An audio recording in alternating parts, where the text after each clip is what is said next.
فأنا ناصح لإخواني بالصدع بالحق تبيض وجوههم. السكوت في مسألة الحزبية يضرها، فاصدع بما تؤمر وأعرض عن المشركين.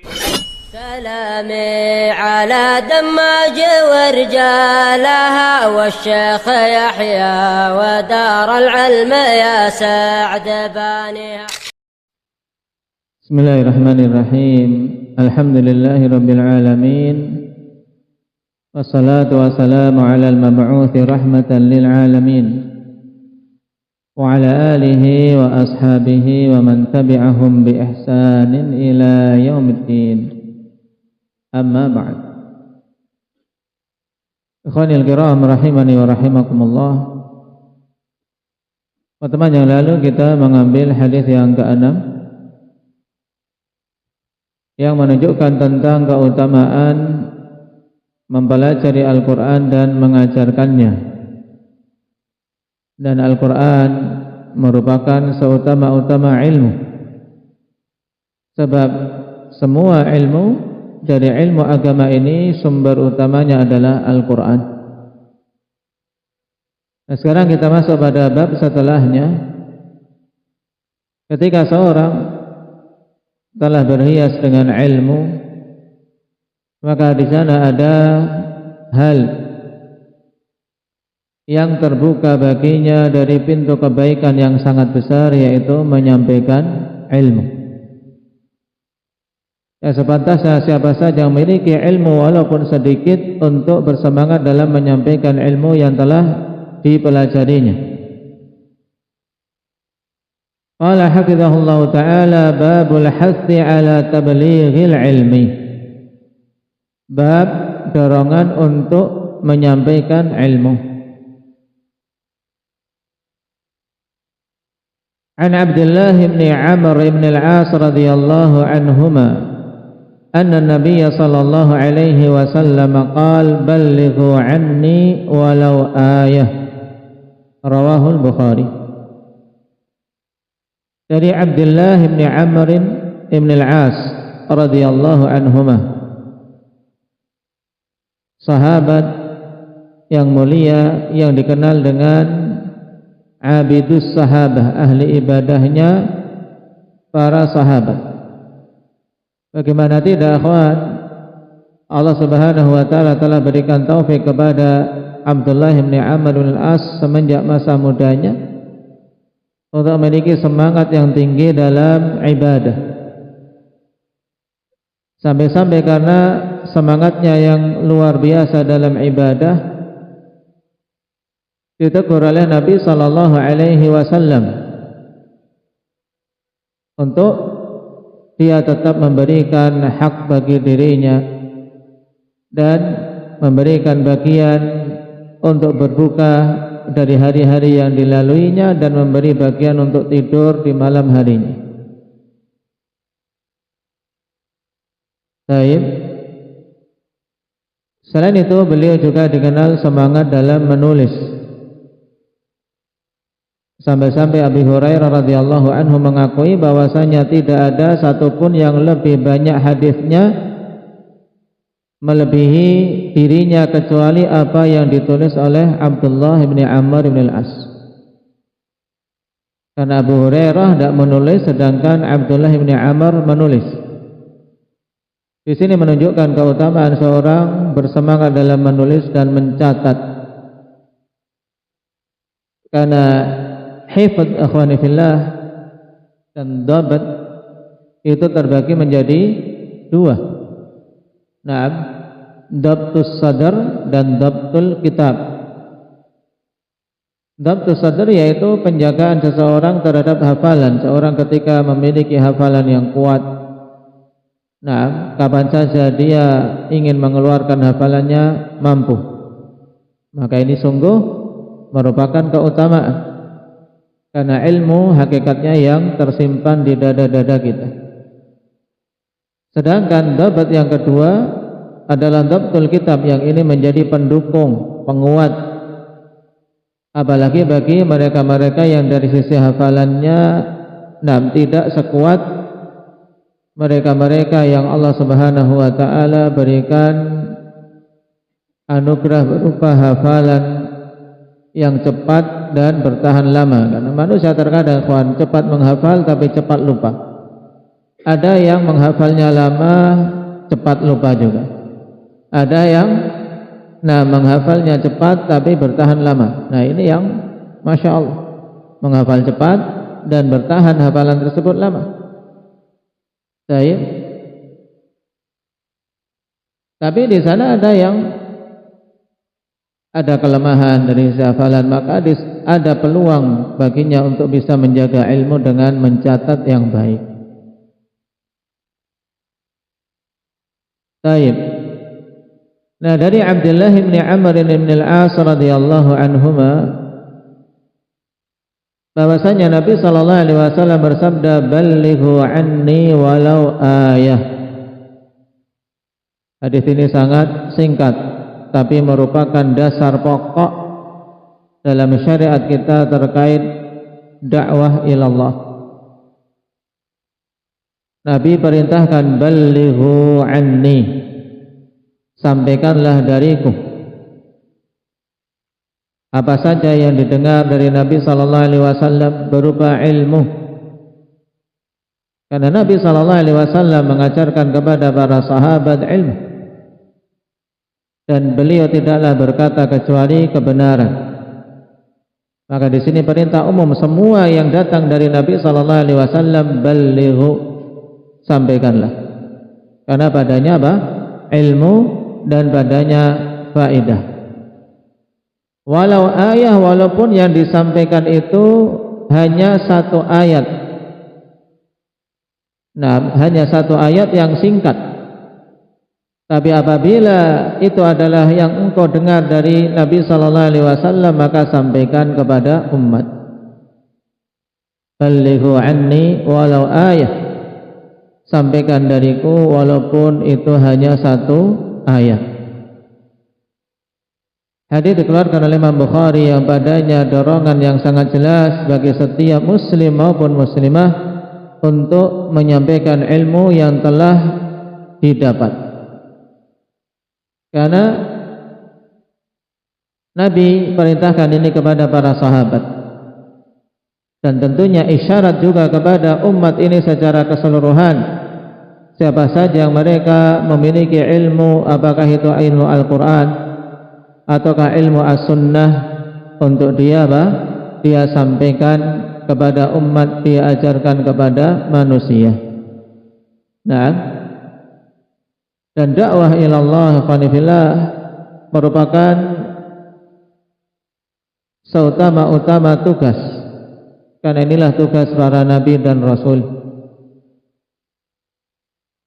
Umat ini diantara sisi yang menjadikan mereka meraih keutamaan karena padanya syiar dakwah, kuntum khaira ummatin ukhrijat linnas ta'muruna bil ma'ruf wa tanhauna 'anil munkar wa tu'minuna billah. Kalian adalah sebaik-baik umat yang dikeluarkan pada manusia. Sifat kalian ini ta'muruna bil ma'ruf, memerintahkan kepada yang ma'ruf, wa tanhauna 'anil munkar, dan melarang dari kemungkaran. Dan inilah dakwah, inilah penyampaian ilmu, karena isi dari ilmu akhwani fillah antara perintah atau larangan. Baik.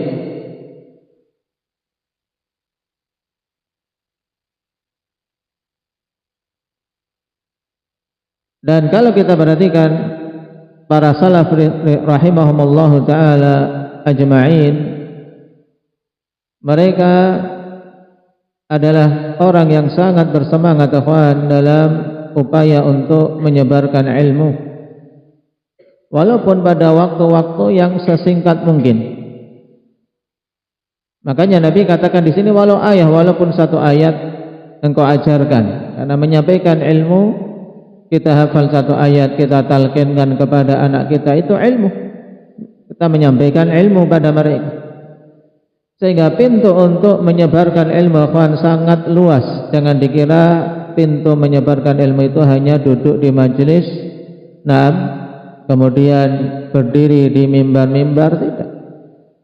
Memang itu diantara sarana pokok penyampaian ilmu, tapi di sana ada kondisi-kondisi yang terbuka bagi siapa saja untuk menyampaikan ilmu. Di rumah, nah, bersama dengan anak-anaknya, ketika bertemu dengan manusia, ketika bermuamalah dengan mereka. Itu juga ada momen-momen untuk seorang bisa menyampaikan ilmu yang telah dipelajari.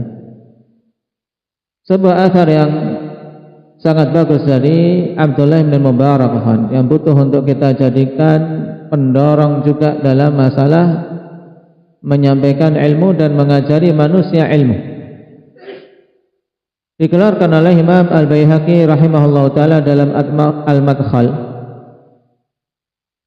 Qila li Ibn al-Mubarak rahimahullah ta'ala, law qila laka lam yabqa min umrika illa yawmun ma kunta sani'ah. Dikatakan kepada Abdullah bin Mubarak rahimahullah ta'ala, imam di zamannya yang sampai-sampai dikatakan beliau dengan para sahabat hanya terpaut dari sisi tidak dapatnya beliau taufik untuk bertemu dengan Nabi sallallahu alaihi wasallam. Nah, berarti sifat-sifat yang lain dari sifat-sifat yang banyak didapati pada para sahabat ada pada Abdullah bin Mubarak. Cuman sayangnya beliau tidak mendapatkan rezeki untuk melihat Nabi. Karena kriteria untuk jadi sahabat melihat Rasulullah sallallahu alaihi wasallam. Bertemu dengan Nabi sallallahu alaihi wasallam dalam keadaan beriman kepada beliau dan mati di atas keimanan. Nah, Abdullah bin Mubarak ditanya, "Lau qila laka lam yabqa min umrika illa yaum." Seandainya dikatakan kepadamu bahwa tidak tersisa dari umurmu kecuali satu hari, ma kunta sani'an, terus apa yang akan kamu lakukan? Tentunya seseorang ketika ditanya seperti ini akan berupaya memilih amalan yang paling besar yang dia harapkan kemanfaatannya. Mungkin sebagian kita akan sholat sebaik-baiknya, akan sholat sebanyak-banyaknya, dan yang lainnya. Tapi apa jawaban Abdullah bin Mubarak? Qala kuntu u'allimun nas. Kuntu u'allimun nas. Kalau memang tidak tersisa dari umurku sehari, kecuali sehari, maka aku akan mengajari manusia pada waktu tersebut semaksimal mungkin. Aku akan mengajari manusia di hari-hari yang tersisa itu. Kenapa ya Khanifillah? Karena dengan mengajari manusia, amalan tersebut akan bisa terus-menerus mengalir walaupun dirinya sudah menjadi tanah. Inilah fikih para salaf. Karena memang mengajari manusia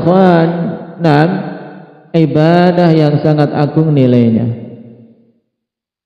Ibadah yang sangat agung nilainya, ibadah yang kebaikannya tidak hanya terbatas pada orang yang mengajari, tapi juga meluas.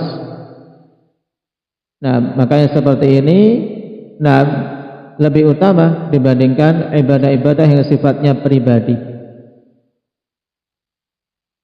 Dan dikatakan oleh Imam Ibnul Jauzi rahimahullahu ta'ala, man arada alla yanqati'a amaluhu ba'da mautih falyanshuril ilmah. Siapa saja menginginkan untuk tidak terputus amalannya setelah meninggal, maka sebarluaskanlah ilmu. Ini sebarluaskan ilmu walaupun satu ayat yang kita dengar, tapi syaratnya kita memang memiliki ilmu tersebut. Karena bagaimana seorang menyampaikan ilmu kalau dia tidak memiliki? Sebagaimana dikatakan faqidu syai' la yu'ti. Faqidu syai' la yu'ti, orang yang tidak punya tidak akan bisa memberi. Berarti pada hadis ini juga dorongan untuk kita berhias terlebih dahulu dengan ilmu. Dorongan untuk kita mendapatkan ayat tersebut sebelum kita menyampaikan kepada manusia. Baru setelah kita memiliki ilmu, sampaikan ilmu tersebut kepada umat. Dan jangan sampai dipahami bahwasanya seorang memiliki ilmu harus terkumpul ilmu yang luas. Tidak disyaratkan seorang harus mencapai tingkat kesempurnaan ilmu terlebih dahulu baru kemudian dia boleh menyampaikan, tidak. Karena hadis ini akhwan, ballighu anni walau ayah, menunjukkan apa? Intinya apa yang telah kita dapat dari ilmu sampaikan. Walaupun satu ayat yang kita dapat sampaikan kepada manusia, yang kita dapat tersebut tidak takalluf dengan menyampaikan apa yang belum kita dapat. Itu intinya. Nah, karena itulah yang dipersyaratkan untuk seorang menyampaikan sesuai dengan apa yang diketahuinya. Naam, qul hadhihi sabili ad'u ila Allah ala basirah. Katakanlah wahai Nabi, inilah jalanku yang lurus. Aku menyeru ke jalan Allah Subhanahu wa taala di atas basirah, yaitu di atas ilmu. Naam. Barakallahu fiikum. Kita baca mana anak-anak. Baik. An Abdullah bin Amr bin al-As radhiyallahu anhuma.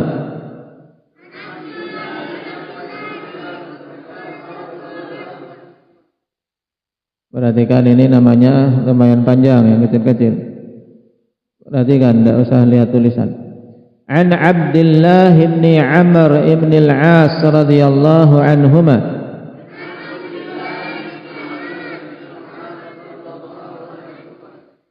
Anna an-nabiy sallallahu alaihi wasallam qala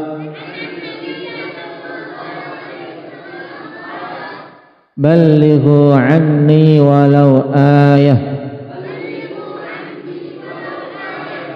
Rawahu al-Bukhari.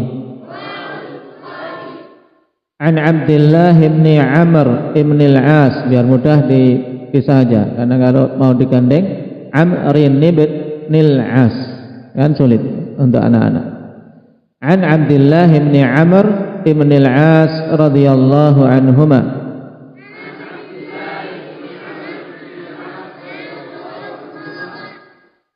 أن النبي صلى الله عليه وسلم قال